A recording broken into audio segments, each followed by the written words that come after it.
Ijesha labi, Ijesha labi, Àdùnní o, Ijesha labi, Afọláṣadé màmá ni o, Ijesha labi, màmá ọba lolúwa, Ijesha labi, màmá dára sí mi, Ijesha labi. Kórí jẹ́ ògbó o, kórí jẹ́ òótọ́, Fọláṣadé. Kórí jẹ́ òótọ́ o, kórí jẹ́ ògbó. Kó má ṣe kọjú kó o, kó má ṣe rárùn owó. Abíọ́dún Fọláṣadé Àdùnní kórí jẹ́ òpẹ́ láyé. Kórí jẹ́ ògbó o, kórí jẹ́ òótọ́. Kó má ṣe kọjú kó o, kó má ṣe rárùn owó. Fọláṣadé Àdùnní kórí jẹ́ òpẹ́ láyé. Àdùnní adé o. Àdùnní gbéra ńlẹ̀ òdìdè òpó ọdún, òpó ayẹyẹ oríkà ọdún o. Màmá ọba lolúwa, màmá dára sí mi, ọ̀nà gbàríṣe rẹ̀ ò ní dí. Ọba òkè oníjó jábọ́, ìwọ oníṣìṣe. Afọláṣadé o, oníṣìwí o, ayé onífàṣọ yìí rẹ̀ ya. O wá ní ṣọ́kú mọ́ ha lójú, o ní fàìsàn ló gbà, o ní fọ̀nà sílẹ̀ kó mórí wọgbó. Ó gbó bí olúgbogbo ti gbó. Afọláṣadé máa sàmì àṣẹ. Ó gbó bí olúgbogbo ti rí gbò. Kó o bá wọn lò pé àyípẹ́ àtẹ̀pẹ́ ńlẹ́sẹ̀ tẹ́ ẹ̀nà. Ó ti dára láwùjọ onídẹ̀ẹ́nì ẹkún. Òjòjò wá ní ṣòwò kó má lè nàjà. Yeye Ijesha kòkòkò lára ọ̀tá lè òní ṣàìsàn. Ọ̀nàrẹ́bù Julius Àkànjí lónìí ń gbéra kó dilé àwọn bàbá tó bí ọlọ́mọ. Bí mo fẹ́ jó òbí tó gbó, bí mo fẹ́ jó òbí tó gbó. Àdùnní o, bí mo fẹ́ jó òbí tó gbó, bí mo fẹ́ jó òbí tó gbó. Ijesha ni wọ́n fi ṣọ̀rẹ́ o, bí mo fẹ́ jó òbí tó gbó. Bí mo fẹ́ jó òbí tó gbó, bí mo fẹ́ jó òbí tó gbó. Ijesha ni wọ́n fi ṣọ̀rẹ́ o, bí mo fẹ́ jó òbí tó gbó. Ijesha òṣèré ọmọ onílẹ̀ obì, ọmọ ẹlẹ́ni àtẹ́ẹ̀ká, ọmọ ẹlẹ́ni ẹ̀wẹ̀lẹ̀.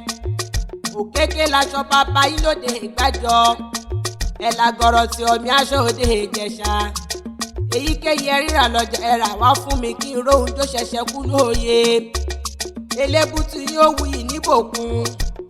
Afọláṣadé o, àkàrà gbùgbẹ́ wuyì níjẹ̀ṣà, ìpékeré àdùndùn tán wuyì ní mọ̀dá kọ́kọ́ lé.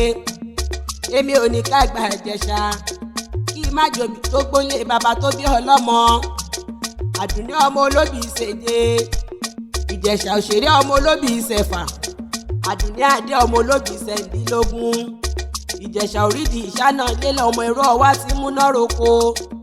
Àdùnní adé o, ẹ̀yin lọ máa kọ́ tí kalẹ̀ má bẹ̀wẹ̀.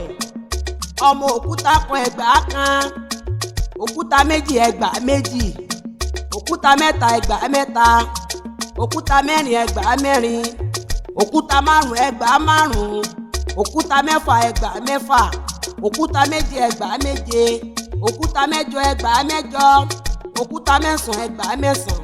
Èèyàn tó bá ṣa mẹ́wàá, Àdùnní adé o, èèyàn tó bá ṣa mẹ́wàá ló ṣọmẹ̀rú ọwá pé ní àwọn bàbá tó bí ọlọ́mọ, ọmọ ẹlẹ́ni ẹ̀wẹ̀lẹ̀. Ògbólógbò Ijesha ní sí tòlótòló, ẹrú bàbá yín ní sí pẹ́pẹ́yẹ. Kékeré Ijesha ní sásọ sí bèbèrè èdè ńlá, wọn ní sásọ sí bombolo ìtàn.